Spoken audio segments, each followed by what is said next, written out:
दोस्तों, मैं महाराज कुमार गुप्ता दक्ष स्टडी परिवार में आपको स्वागत करते हैं। आज का क्लास अति महत्वपूर्ण होने वाला है, क्योंकि आज के क्लास में मित्रों सिर्फ हम स्वर के बारे में पढ़ेंगे कि स्वर क्या है, संगीत में स्वर कितने हैं, स्वर के कितने भेद हैं, मतलब स्वर की संपूर्ण जानकारी इस क्लास में हम लोग लेंगे। इस चैनल पर मित्रों प्रतिदिन सुबह 8 बजे जैसे संगीत के क्लास ऑन किए जाते हैं। आप जरूर क्लास को ज्वाइन किया कीजिए ताकि आपका सपना संपूर्ण रूप से पूर्ण हो जाए। अतः हम लोग ध्यान देंगे। सबसे पहले हम लोग स्वर, तो स्वर का डेफिनेशन सबसे पहले मित्रों हम लोग जानेंगे कि स्वर क्या है। ठीक है, तो ध्यान दीजिएगा। 22 श्रुतियों में से मुख्य 12 श्रुतियों को स्वर कहते हैं। ध्यान देना मित्रों कि 22 श्रुतियों में से मुख्य 12 श्रुतियों को स्वर कहते हैं। यहाँ पर प्रश्न, सबसे पहला प्रश्न आया कि श्रुति कितने होते हैं, तो 22 होते हैं। और श्रुति के अनुसार स्वर कितने हैं, तो 12 स्वर हैं। अब हम लोग आगे पढ़ेंगे। ये स्वर सप्तक के अंतर्गत थोड़ी थोड़ी दूर पर फैले हुए हैं। इन स्वरों के नाम है षडज, ऋषभ, गंधार, मध्यम, पंचम, धैवत और निषाद। ठीक है मित्रों, आगे ध्यान दीजिए। सरलता के लिए इन्हें क्रमशः सा रे ग म प ध नि कहा जाता है। ध्यान दीजिएगा फिर से एक बार। षडज को सा, ऋषभ को रे और गंधार को ग, मध्यम को म, पंचम को प और धैवत को ध और निषाद को नि कहा जाता है। याद रखना मित्रों कि स्वरों के मुख्य 2 प्रकार हैं। स्वर के मुख्यतः कितने प्रकार हैं? 2 प्रकार हैं। दोनों प्रकार का नाम आप जाने। पहला आपका शुद्ध स्वर, अथवा इसी को शुद्ध स्वर को ही प्राकृतिक स्वर भी कहते हैं। और दूसरा का आपका है विकृत स्वर। ठीक है मित्रों, अब हम लोग आगे पढ़ेंगे।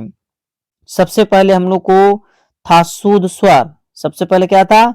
शुद्ध स्वर। तो शुद्ध स्वर के बारे में मित्रों हम लोग जानेंगे कि 12 स्वरों में से 7 मुख्य स्वर को शुद्ध स्वर कहते हैं। जो 12 स्वर हम बताएं अभी, ये 12 स्वरों में से 7 वो जो मुख्य स्वर होता है उसी को हम क्या बोलते हैं? शुद्ध स्वर कहते हैं। दूसरे शब्दों में, जब स्वर अपने निश्चित स्थान से ऊपर या नीचे नहीं खिसकते तो इन्हें शुद्ध स्वर कहते हैं। मतलब जो अपना निश्चित स्थान पर जो फिक्स हो जाए, नहीं नीचे खसक सकता है नहीं ऊपर खसक सकता है, ऐसे स्वर को क्या बोलते हैं? शुद्ध स्वर बोलते हैं। ठीक है मित्रों, शुद्ध स्वर 7 मानी गई है। मित्रों ने बताया कि शुद्ध स्वर कितने हैं? 7 हैं, जिसके संक्षिप्त नाम है सा रे ग म प ध नि। ठीक है मित्रों, आगे हम लोग चलेंगे। आगे है कि विकृति स्वर। ठीक है, दूसरा का क्या था? विकृति स्वर, और पहला क्या था? शुद्ध स्वर। तो हम लोग विकृति स्वर के बारे में मित्रों पढ़ेंगे कि 5 स्वर ऐसे होते हैं जो शुद्ध तो होते हैं साथ ही साथ विकृति भी होते हैं। अर्थात जो स्वर अपने निश्चित स्थान से थोड़ा उतर जाते हैं या चढ़ जाते हैं वे विकृति स्वर कहलाते हैं। ठीक है, जो मतलब अपने स्थान से थोड़ा सा ऊपर चढ़ जाते हैं या नीचे चढ़ जाते हैं उसे हम क्या बोलेंगे? विकृति स्वर बोलेंगे। जबकि शुद्ध स्वर का डेफिनेशन क्या बताएं? उसमें किसी भी प्रकार के परिवर्तन नहीं होगा, नहीं ऊपर जाएगा और नहीं नीचे जाएगा, उसको हम शुद्ध स्वर कहते हैं। परंतु जो अपना स्थान थोड़ा सा चेंज कर लेता है उसे क्या बोलते हैं? विकृति स्वर कहते हैं। आगे पढ़ेंगे कि विकृति स्वर भी 2 प्रकार के होते हैं। एग्जाम में पूछ सकते हैं कि विकृति स्वर कितने होते हैं, तो 2 होते हैं। पहला है मित्रों कोमल विकृति और दूसरा का आपको तीव्र विकृति। अब हम लोग आगे बारीकी से ध्यान देंगे। कोमल विकृति के बारे में सबसे पहले हम लोग पढ़ेंगे। जब कोई स्वर अपनी शुद्ध अवस्था या निश्चित स्थान से नीचे आता है तो उसे कोमल विकृति कहते हैं। उसे क्या बोलते हैं? कोमल विकृति। फिर से ध्यान दीजिएगा, जब कोई स्वर अपनी शुद्ध अवस्था या निश्चित स्थान से नीचे आता है तो उसे कोमल विकृति कहते हैं। जैसे कोमल विकृति, जैसे कहने का मतलब है कि र और र के नीचे इसे पाई लग गया, इसे क्या बोलते हैं? कोमल विकृति। मान लिया जाए कि नी, तो नी के नीचे एक लाइन है, इसी को क्या बोलेंगे? कोमल विकृति बोलेंगे। ठीक है मित्रों, आगे ध्यान दीजिएगा, तीव्र विकृति पर हम लोग बारीकी से केयर करेंगे। जब कोई स्वर अपनी शुद्ध अवस्था से ऊपर होता है तो उसे तीव्र विकृति कहते हैं। मतलब जैसे कहने का मतलब है कि म लिख कर ऊपर एक ऐसे लाइन दे देगा तो इसको क्या बोलेंगे? तीव्र विकृति। जैसे यह तीव्र विकृति है, म क्या होता है? तीव्र विकृति होता है।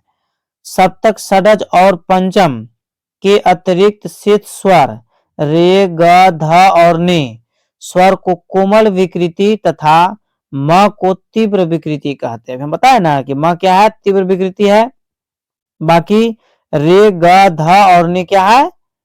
जैसे आपको कोमल विकृति है। कोमल विकृति के नीचे क्या लगा हुआ था? एक पाई सिंबल टाइप का लगा हुआ रहता है। इस प्रकार 7 शुद्ध स्वर, ठीक है, इस प्रकार 7 शुद्ध है, जैसे 4 कोमल और 1 तीव्र है, कुल मिलाकर 12 स्वर होते हैं। मतलब फिर से ध्यान दीजिए, इस प्रकार 7 गो शुद्ध स्वर हो गया मित्रों। देखिए हम लिख देते आपको है, 7 गो क्या हो गया? शुद्ध स्वर 7 गो हो गया, और 4 ठो आपको क्या हो गया? कोमल स्वर हो गया, और 1 ठो हो गया विकृत स्वर। मतलब टोटल स्वर कितना हो गया? 12। कितने हो गया? 12। ठीक है, आगे ध्यान दीजिएगा कि स्वर को एक दूसरे तरीका से भी मित्रों विभाजन किया गया। चल और अचल के अनुसार भी इसका विभाजन किया गया है। इसके बारे में हम लोग जान लेंगे क्योंकि एग्जाम में पूछ सकता है। स्वरों का विभाजन एक और दृष्टिकोण से होता है। इस आधार पर स्वर 2 प्रकार के होते हैं। ठीक है, पहला चल स्वर और दूसरा का है अचल स्वर। और पहले भी हम जो बताएं स्वर के कितने प्रकार थे? 2 ही प्रकार थे, इसलिए घबराने की जरूरत आपको नहीं है। सबसे पहले हम लोग जानेंगे चल स्वर के बारे में। चल स्वर जो स्वर शुद्ध होने के साथ साथ विकृत मतलब कोमल तथा तीव्र भी होता है, जैसे र, ग, म, ध, नि चल स्वर कहलाते हैं। शुद्ध स्वरों के अलावा रे, ग, ध और नि कोमल विकृति और म तीव्र विकृति होता है। ठीक है मित्रों, आपको याद रखना है इसको। अति महत्वपूर्ण टॉपिक आपको बता रहे हैं जो एग्जाम के लिए अति महत्वपूर्ण है। ठीक है मित्रों, अब हम लोग पढ़ेंगे अचल स्वर। अचल स्वर कह रहा है कि वे स्वर जो सर्वदा शुद्ध होते हैं, विकृति कभी भी नहीं होते, अचल स्वर कहलाते हैं। मतलब विकृति स्वर इसमें कभी नहीं आ सकते, अपना अधिक पर रह जाएगा तो रह जाएगा। जैसे सा और पा, ये दोनों अचल स्वर है। पूछ सकता है कि अचल स्वर कितने हैं? तो 2 हैं। कौन कौन अचल स्वर है? तो सा और प, ये दोनों क्या है? अचल स्वर है। सा और पा क्या है? अचल स्वर है। बाकी सब क्या है? चल स्वर है। ये न तो कोमल होते हैं और न तो तीव्र है, ये सदैव शुद्ध स्वर होते हैं। ये सदैव क्या होते हैं? शुद्ध स्वर होते हैं। ठीक है, इस प्रकार मित्रों आपके एग्जाम में पूछेगा कि शुद्ध स्वर अचल स्वर कितने हैं? तो 2 हैं। कौन कौन है? तो सा और प है। ठीक है मित्रों, इस प्रकार आज का क्लास यहीं पर समाप्त किया गया। यदि मित्रों आपको यह वीडियो हेल्पफुल लगा हो तो मित्रों आपसे रिक्वेस्ट है कि चैनल को जरूर सब्सक्राइब कर लीजिए, क्योंकि प्रत्येक दिन सुबह 8 बजे हम इस चैनल पर म्यूजिक का क्लास लेते हैं। आप प्रत्येक दिन सुबह 8 बजे क्लास को जैसे ज्वाइन कीजिए। आपको बहुत यहाँ से हेल्पफुल और हेल्प करने वाले हम हैं, और प्रत्येक वीडियो को प्रतिक्रिया आप जरूर दीजिए। ठीक है मित्रों, एक चीज और आपको हम बोलेंगे कि यदि आप अपने जीवन में सफल होना चाहते हैं तो डेली एक अपने लिए टारगेट फिक्स कीजिए, चाहे वह छोटा ही टारगेट क्यों नहीं हो, और उस टारगेट को पूरा करने में पूरा दिन लगा दीजिए। ऑटोमेटिक आने वाला दिन आपका अच्छा हो जाएगा। अतः आप स्वस्थ रहिए, मस्त रहिए। एक बार प्रेम से बोलिए भारत माता की जय।